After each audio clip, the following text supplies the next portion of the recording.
मुंबईच्या महापौरपदी रितू तावडे यांची निवड निश्चित आहे, कारण पालिकेतल्या इतर कोणत्याही राजकीय पक्षांनी त्यांच्या उमेदवारीला आव्हान देणारा अर्ज भरलेला नाही आणि त्यामुळे रितू तावडे यांची महापौरपदी बिनविरोध निवड होणार हे आता निश्चित आहे। 11 तारखेला रितू तावडे यांची महापौर म्हणून घोषणा केली जाणार असल्याचं देखील समजतंय।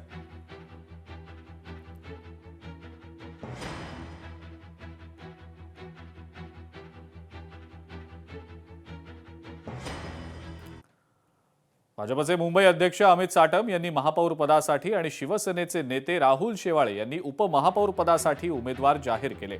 त्यानुसार भाजपच्या रितू तावडे यांचं नाव मुंबईच्या महापौर पदासाठी अंतिम झालंय, तर उपमहापौर पदासाठी शिवसेनेच्या संजय घाडी यांचं नाव अंतिम करण्यात आलंय। या दोघांनीही आपापले उमेदवारी अर्ज आज भरले।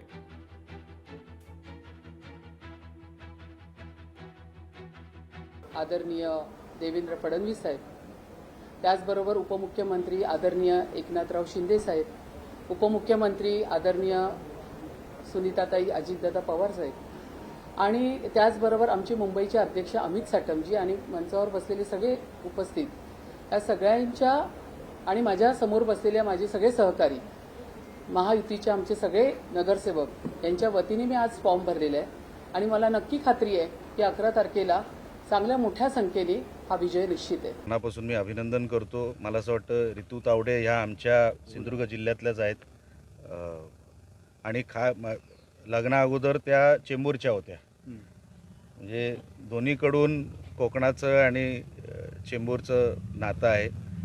आमची एक बहीण तिकडे महापौर म्हणून बसली आहे, त्या गोष्टीचा आनंद आहे आणि मी त्यांचं जी काय काम करायची पद्धत इतक्या वर्षात बघितली ते त्या पदाला न्याय देतील। मराठी माणूस मुंबईत जिंकला आहे, आता त्याच्यावर उपप्रश्न येऊ शकतो की तुमची संख्या, तर माझं तेच म्हणणं आहे बाळासाहेब ठाकरे यांच्याच नावावरती जे काही मुंबईमध्ये माइंडेड मिळालेलं आहे, मग ते बाळासाहेब कोण गरजेपुरतं वापरतंय की बाकी ते लोकांना दिसतंय। त्यामुळे आमची लढाई ही मराठीच्या अस्मितेसाठीच होती, कायम ती करत आलोय, पुढेही करत राहू आणि मुंबईचं जिथे आता मराठीच महापौर दिलाय त्या नक्कीच आम्ही अपशकुन करणार नाही।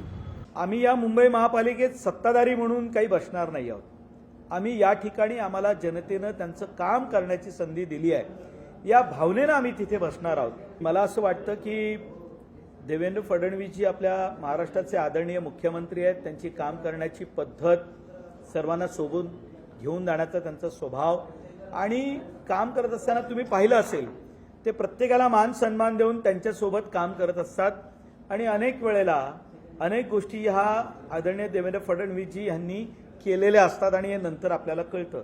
त्यापैकी आजची जर ही बाब असेल तर आपण त्याचं स्वागत केलं पाहिजे। माननीय एकनाथजी शिंदे साहेब उपमुख्यमंत्री महाराष्ट्र राज्य यांच्या आदेशानुसार बृहन्मुंबई महानगरपालिकेच्या उपमहापौर या पदासाठी शिवसेना भाजपा महायुतीचे अधिकृत उमेदवार म्हणून श्री संजय शंकर घाडी यांचे नाव जाहीर करण्यात येत आहे।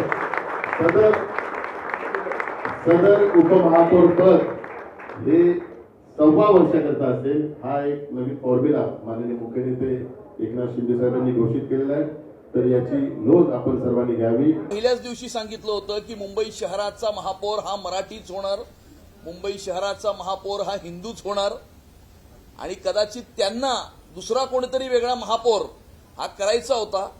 त्यामुळे त्यांचं कटकारस्थान हे मुंबईकरांनी आणि मराठी माणसांनी उधळून लावलेलं आहे आणि मुंबई शहराला हिंदू, मराठी, कोकणी, मालवणी महापौर हा लाभलेला है। एकनाथ शिंदे साहब ने जो मौका दिया है उसको मैं यहाँ पे सही तरह से एक प्रशासन को साथ लेकर के काम करूंगा, मैं आपके चैनल के माध्यम से कहना चाहता हूँ। प्रमुखता इसमें जो 70-80% रास्ते सीमेंट कंक्रीट के हुए हैं, बाकी के करना, यहाँ पे एक अच्छा मुंबई शहर में 1-2 और अच्छे हॉस्पिटल्स केएम के धरती पे होने चाहिए, जो एयर क्वालिटी है उसको सुधारना है। लोकशाही मराठी ऐका, पहा, जागरूक रहा।